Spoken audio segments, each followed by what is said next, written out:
할렐루야. 우리의 구세주 예수님을 찬송합니다. 예수님을 사랑하시고 예수님의 말씀을 사랑하는 믿음의 형제 자매 여러분, 안녕하십니까? 꿀송이 보약 큐티 시작하겠습니다. 2020년 7월 19일이네요. 주일날입니다. 201번째로 이사야 13장에서 15장입니다. 저는 오늘은 충남 태안에 있는 조그마한 시골교회에서 말씀과 함께 예배를 드립니다. 어제 토요일 날은 세 번째 광양에 있는 백운산 정상에 도전했는데, 처음에 의기양양하게 도전했지만은 결국 실패하고 정상을 몇백 미터 앞에 두고 눈물을 머금고 퇴각을 했습니다. 토요일이라 많은 사람들이 오르락내리락 하고 있었는데, 보통 아줌마들도 쉽게 별로 힘들어 보이지가 않은데, 저는 장애인이라 다리에 힘이 없으니까 그렇게 올라가는 게 힘들어요. 그래서 진짜 정상인들이 너무 부럽더라고요. 산을 그렇게 쉽게 아무나 타지는 게 아니더라고요. 그래도 한국에 있는 동안 광양 백운산은 자주 한번 정상에 도전해야 될 산으로 목표를 삼고 도전하려고 합니다. 오늘은 아예 올라갈 때 그 시원한 계곡물, 그거라도 한번 감상하시고 성경 공부하겠습니다.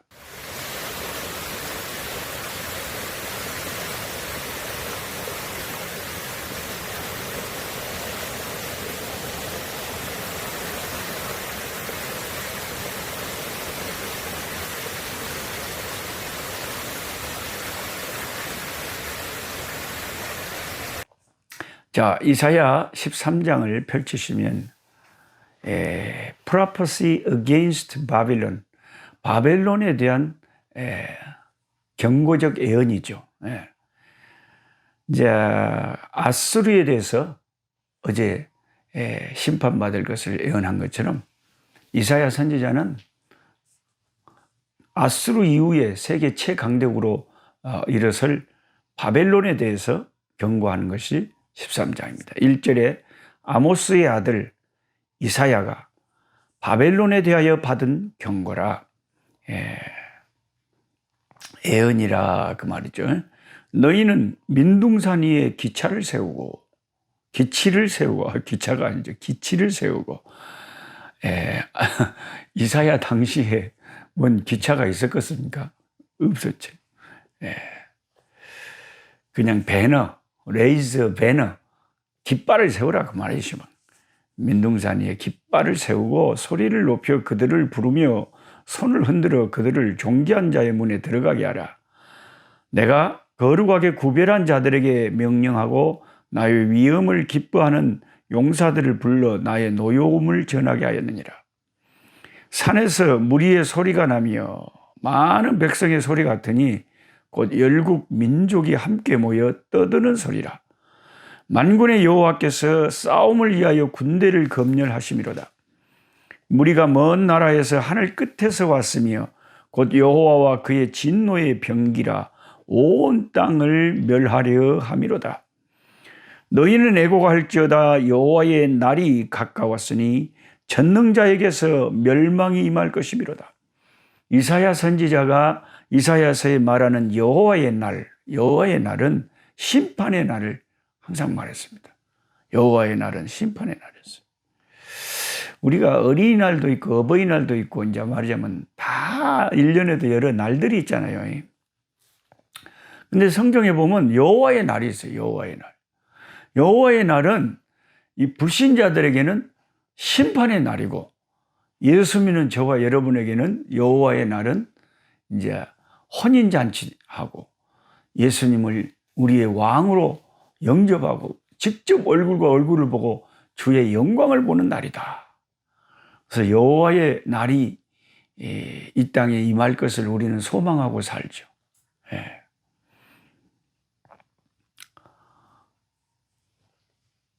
7절에 그러므로 모든 손에 힘이 풀리고 각 사람의 마음이 녹을 것이다. 하나님의 심판의 날이 되면요, 이 모든 손이 힘이 풀려버린 자, 큰 놀랍고 두려운 게 걸죠. 각 사람의 마음이 녹아버려요. 마음이 녹아버린다는 건 너무 무섭다는 거죠. 그들이 놀라며 괴로움과 슬픔에 사로잡혀 해산이 임박한 여자같이 고통하며 서로 보고 놀라며 얼굴이 불꽃 같으리로다. 와, 해산이 임박한 여자. 저는 여자가 아니라서 그게 어떤 건지 모르겠지만 제가 한번 우리 집 사람한테 여보 애기 날 때 내가 그 화장실에서 잘 그게 안 나와서 힘들 때만큼 아파? 그러니까 뭐 비교할 것을 비교해라. 엄청나게 괴롭고 힘든 게 여성들의 해산하는 고통이라는 거지. 근데 여호와의 날, 그 심판의 날은 해산이 임박한 여자같이 고통스러운 날이라 이거죠. 서로 보고 놀라고 얼굴이 불꽃 같아. 보라 여호와의 날 곧 잔혹히 분냄과 맹렬히 노하는 날이 이르러 땅을 황폐하게 하며 그 중에서 죄인들을 멸하리니 하늘의 별들과 별무리가 그 빛을 내지 아니하며 해가 돋아도 어두우며 달이 그 빛을 비추지 아니할 거라.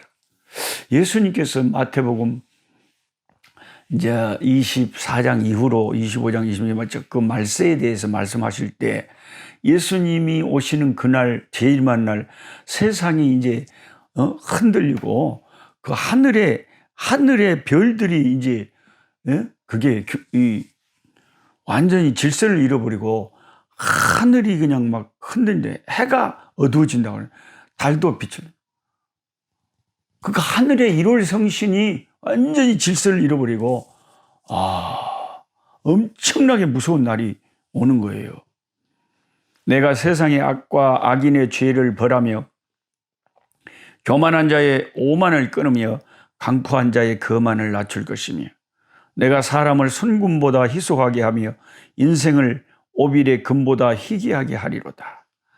그러므로 나 만군의 여호와가 분하여 맹렬히 노하는 날에 하늘을 진동시키며 땅을 흔들어 그 자리에서 떠나게 하니 하늘도 진동하고 땅도 진동한다니까요. 우리가 저는 이제 별로 그렇게 지진을 겪어보지 않았는데 옛날에 한국에 몇 년 전에 경주에도 지진이 자꾸 일어나고요. 일본에는 지진이 자꾸 일어나니까 일본에 사시는 분들은 이제 땅이 흔들리는 게 어떤 건지 좀 많이 알 거예요. 그냥 하늘과 땅이 다 진동을 해버려요. 흔들려 버려요. 얼마나 무섭겠어요. 와, 무섭다. 이런 무서운 날은 더 이상 그보다 더 무서운 건 없는 거지. 그들이 쫓긴 노루나 모으는 자 없는 양같이 각기 자기 동족에게로 돌아가며 각기 본향으로 도망할 것이나 만나는 자마다 창에 찔리겠고 잡히는 자마다 칼에 엎드러지겠고 그들의 어린아이들은 그들의 목전에서 매어 침을 당했고 그들의 집은 노략을 당하겠고 그들의 아내는 욕을 당하리라. 그러니까 이것이 원근 먼 것과 가까운 통시법이라고 이게 예언에서 이런 게 있어요. 그러니까 지금 이사야 13장의 이사야는 여호와의 날 말세 세상 종말에 일어날 것을 예언하면서 동시에 가까운 뭘 예언하고 있어요? 이 이스라엘 유다가 바벨론에 멸망할 때 막 사람들이 막 도망을 가까우니까 이제 바벨론이 치고 왔을 때 도망가다가 다 잡혀 창에 찔려 죽이고 그런다 이 말이에요. 그 집이 노략을 당하고 그들의 아내가 욕을 당하고 그런다 이 말이에요. 아내가 욕을 당하고 집이 노략을 당하는 것은 그 예수님 오실 때의 모습은 아니잖아요. 그러니까 여러분이 순간적으로 헷갈리시는 게 엄마 예수님 오시면은 너의 아내를 노략질 한대야? 엄마 너의 아내를 욕을 본다야? 이렇게 또 엉뚱하게 또 성경을 잘못 오해하시면 안 되고요. 항상 예언이라는 것은 가까운 것과 먼 것, 원근 통시법. 가까운 것과 먼 것이 동시에 그냥 이야기되고 예언될 때가 있기 때문에 곧 일어날 바벨론의 멸망과 그리고 장차 일어날 최후의 지구 심판의 날이 같이 뒤섞여서 예언이 돼 있다. 이렇게 이해를 하시면 여러분이 상당히 어디서 성경을 배웠는지 모르지만 참 성경을 잘 배웠다 이런 말을 들을 겁니다. 17절에 보라 은을 돌아보지 아니하며 금을 기뻐하지 아니하는 메대 사람을 내가 충동하여 그들을 치게 하리니 메대 사람이 활로 청년을 쏘아 죽이며 태의 열매를 긍휼히 여기지 아니하며 아이를 예색해 보냐. 이제 메대 파사가 바벨론이 일어나서 유다를 삼켰는데 여기 이제 선지자의 예언은 나중에 메대라는 나라, 메대와 바사 나라가 일어나서 바벨론 사람들을 이제 그 강대국을 그 갈대아 19절 열국의 영광이요 갈대아 사람의 자랑하는 놀이기가 된 바벨론이 하나님께 멸망당한 소돔과 고모라 같이 멸망을 당해본다는 거죠. 메대에 의해서. 그곳에 거주할 자가 없겠고 거처할 사람이 대대 없을 것이며 아라비아 사람도 거기에 장막을 치지 않냐며 목자들도 그곳에 그들의 양떼를 쉬게 하지 아니할 것이요 오직 들짐승들이 거기에 엎드리고 부르짖는 짐승이 그들의 가옥에 가득하며 타조가 거기에 깃들이며 들량이 거기에서 뛸 것이요 그의 궁성에는 승냥이가 부르짖을 것이요 화려하던 궁전에는 들깨가 울 것이라. 그의 때가 가까우며 그의 날이 오래지 아니하리라.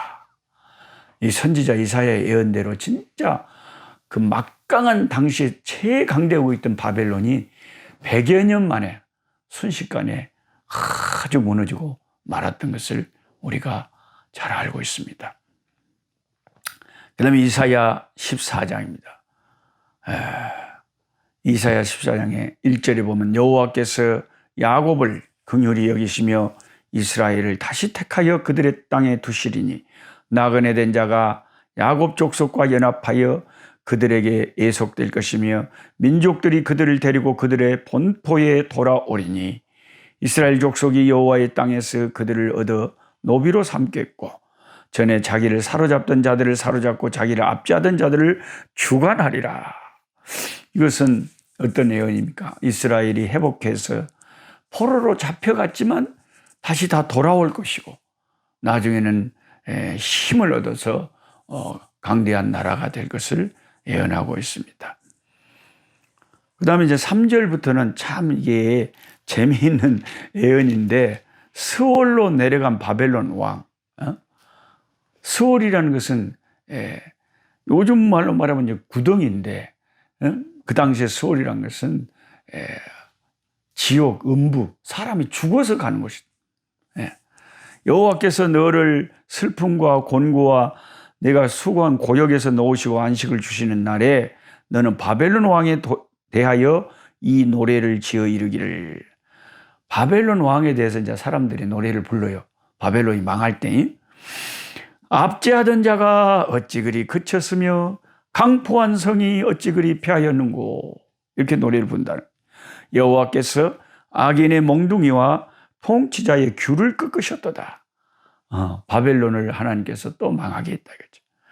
그들이 분내어 여러 민족을 치기를 맞이하지 않았고 노하여 열방을 억압하여도 그 억압을 막을 자 없었더니 바벨론이 대단했었죠. 아무도 못 막았죠. 이제는 온 땅이 조용하고 평온하니 무리가 소리 높여 노래하는도다. 향나무와 레바논의 백향목도 너로 말미암아 기뻐하여 이르기를 네가 넘어져 있은즉 올라와서 우리를 버릴 자 없다 하는도다. 아래의 수월이 아래로 내려가는 이 음부의 세계가 너로 말미암아 소동을 해요. 아니 사람이 죽어서 가는 곳에 수월의 음부에 딱 죽었고 바벨론 왕이 내려간 게 거기 이제 지옥이 소동을 한 거예요. 네가 오는 것을 영접하되 그것이 세상의 모든 영웅을 너로 말미암아 움직이게 하며 열방의 모든 왕을 그들의 왕자에서 일어서게 하므로. 와, 그러니까 바벨론 왕이 들어가니까 어지간한 나라의 왕이었던 또 영웅이었던 사람들이 다 일어나는 거예요. 엄마, 바벨론 왕이 여기 죽어서 왔다 이거예요. 그들은 다 내게 말하 이르기를 너도 우리같이 연약하게 됐느냐? 너도 우리같이 되었느냐 하리로다. 야, 니도 죽었다잉. 니도 죽어서 여기 왔다잉. 그런다는 거예요. 네 영화가 수월에 떨어졌으며 네 비파 소리까지로다. 구더기가 네 아래에 깔리며 지렁이가 너를 덮었도다. 지옥은요. 아이고 구더기도 죽지 않고 아이고 그냥 더럽고 추하고 불심판뿐만 아니라 그러면 지옥은 정말 고통스러운 곳이다 그랬잖아요. 그러니까 무더기가 아래 깔려 있고 지렁이가 늘도 어머 징그러. 12절에 너 아침의 아들 계명성이여 어찌 그리 하늘에서 떨어졌는지 너 열국을 엎은 자여 어찌 그리 땅에 찍혔는고. 여기 계명성이라고 되어 있는 한국의 계명성은요, 밑에 주석에 새벽별이라고 되어 있잖아요. 새벽별. 이 계명성은 별 중에서 새벽별. 즉 말해서 그 새벽에 환하게 뜬 별, 금성이라고 그러잖아요. 골드스타, 영어로. 골드스타다. 이게 아프리카에도 있습니다. 아프리카도 제가 선교할 때 이렇게, 이 계명성이 일찍 뜨기도 하늘에 진짜 제일 밝아요. 계명성이. 나는 처음에 저 별이, 와, 또 왜 저렇게 밝다냐. 운전을 하다가 보면 아주 밝아요. 그게 이제 골드스타 계명성이에요. 엄청 밝아요. 다른 별보다 훨씬 밝습니다.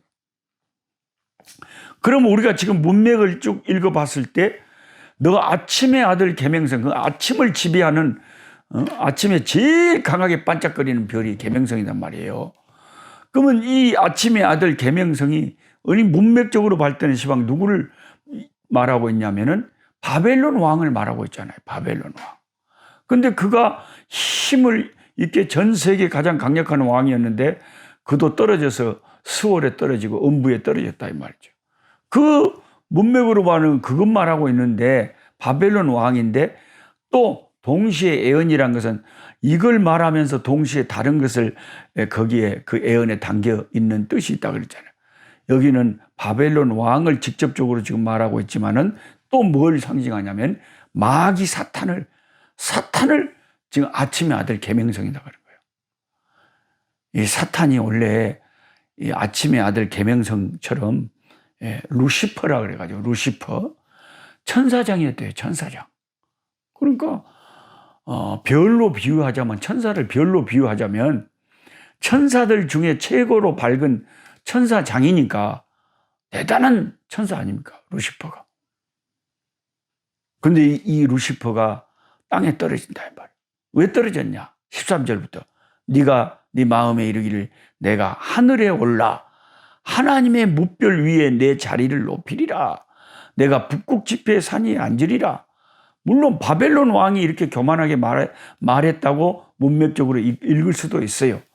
그러나 동시에 이게 이제 사탄이 내가 천사들의 장 되는 거로 만족을 안 하고, 이 천사장 루시퍼다 그래요. 히브리어 루시퍼. 이 루시퍼가 지가 아침의 아들 계명성 금성처럼 그렇게 천사들 중에 최고의 우두머리면 그걸로 만족을 하고 하나님을 찬양하는 자리에 똑바로 있어야 될 건데 마음에 교만한 마음이 들게 내가 하늘에 올라 하나님의 무별 위에 내 자리를 높이리라. 이게 엉뚱한 생각을 하는 거예요. 하나님과 같이 되겠다는 생각을 한 거예요. 14절 가장 높은 구름에 올라가 지극히 높은 이와 같아지리라. 지극히 높은 이가 누구예요? 하나님이죠. 이 천사장 루시퍼가 하나님과 같이 되리라 라고 마음을 먹어가지고 이제 밑에 떨어진 거예요. 하나님이 완전히 지상으로 내쫓아 버리신 거예요. 가장 높은 구름에 올라가 지극히 높으신 하나님과 같아지리라 하는 도다. 그러나 이제 네가 스월 곧 구덩이 맨 밑에 떨어짐을 당하리로다. 너를 보는 이가 주목하여 너를 자세히 살펴보며 말하기를 이 사람이 땅을 진동시키며 열국을 놀라게 하며 세계를 황무하게 하며 성읍을 파괴하며 그에게 사로잡힌 자들을 집으로 놓아보내지 아니하던 그 바벨론 왕이냐 하리라 말이요. 말이죠. 근데 바벨론 왕에 대해서 그 말씀하시는 12절, 13절, 14절이 있지만은 동시에 그것은 사탄이 어떻게 하늘에서 땅으로 쫓김을 당했는가 그것까지도 나와 있다는 거죠. 참 그래서 애언서라는 것이 그래서 어려운 거예요. 이거 말씀하시는 것 같는데 그 동시에 다른 걸 말씀하시잖아요. 그러니까 여러분 사탄적이라는 것은요. 사탄을 닮은 건 뭐예요? 교만한 거죠.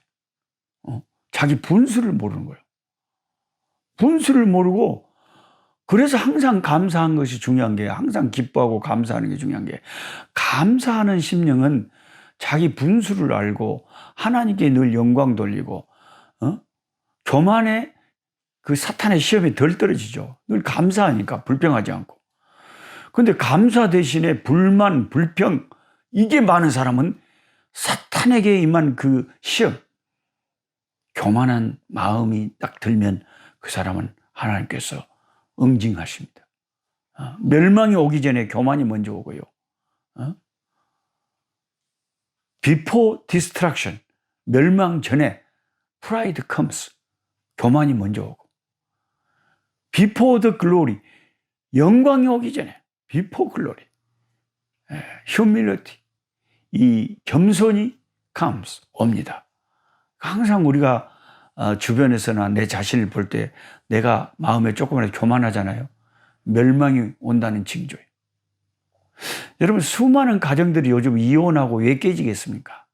제가 볼 때는 가장 근본적인 게 교만입니다. 남편과 아내가 서로 교만하니까 하나도 서로 그냥 앉으려고 덤비다가 가정이 파괴됩니다. 그러니까 우리가 이혼 안 하고 사는 것만 해도 자식들에게 부모로서 잘하는 거예요. 21절에 너희는 그들의 조상들의 죄악으로 말미암아 그의 자손 도륙하기를 준비하여 그들이 일어나 땅을 차지하여 성읍들 세상을 가득하게 하지 못하게 하라. 만군의 여호와께서 말씀하시되 내가 일어나 그들을 쳐서 이름과 남은 자와 아들과 후손을 바벨론에서 끊으리라. 나 여호와의 말이니라.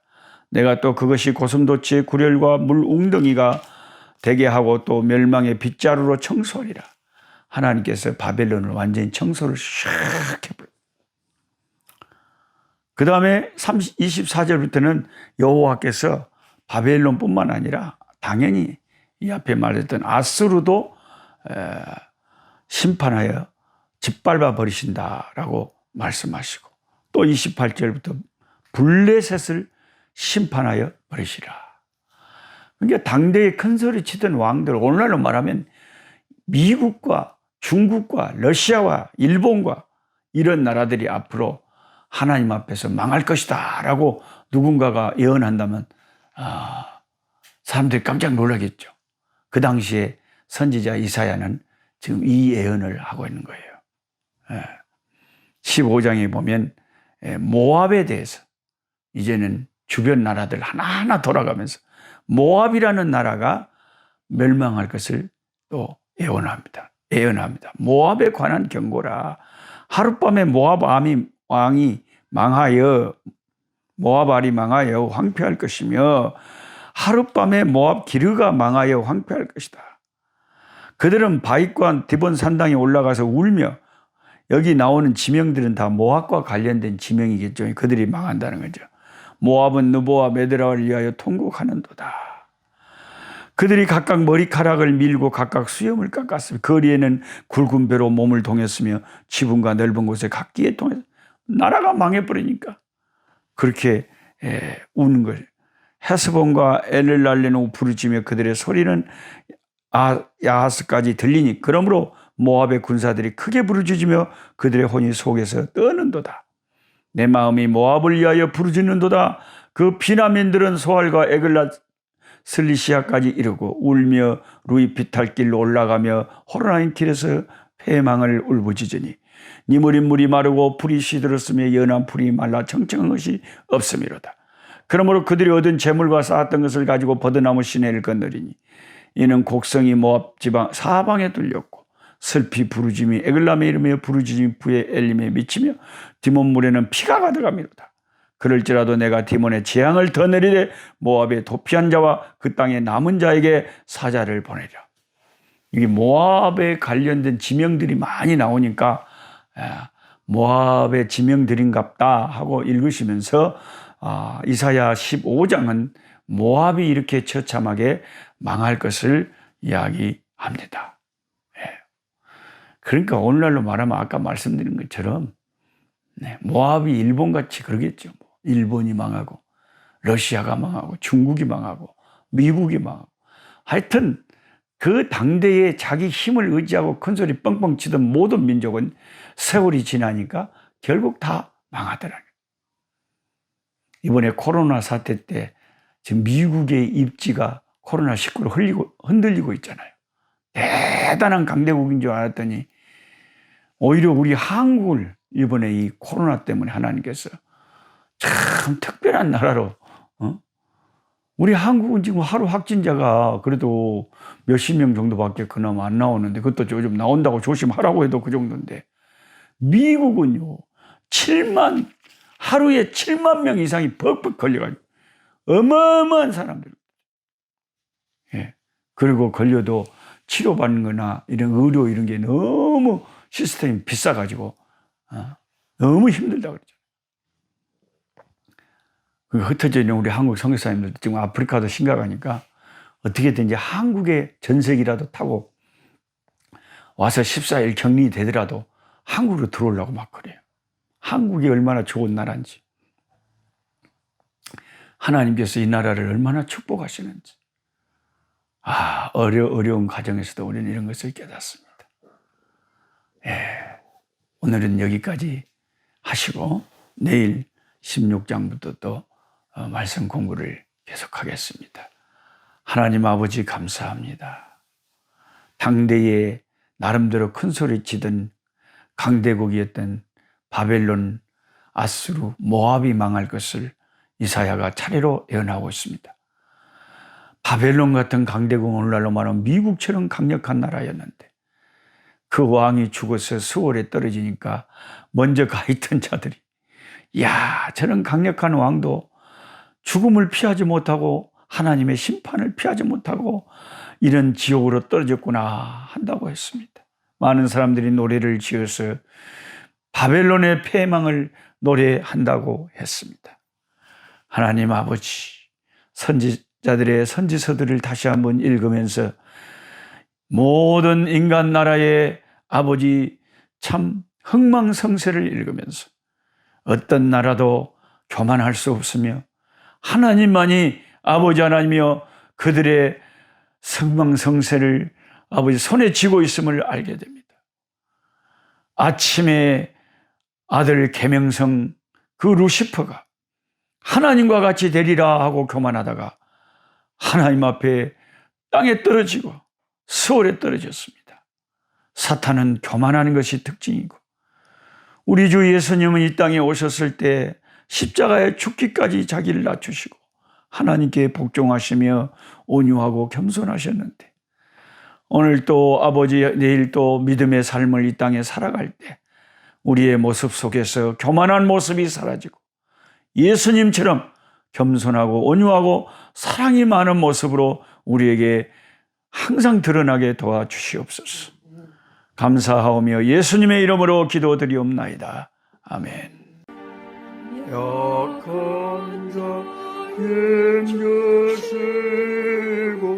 강한 자 바르게 추한 자 정케하니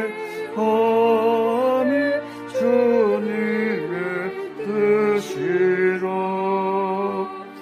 해 아래 압박 있는 곳 주 거기 계셔서 그 팔로 막아 주시어 정의가 선하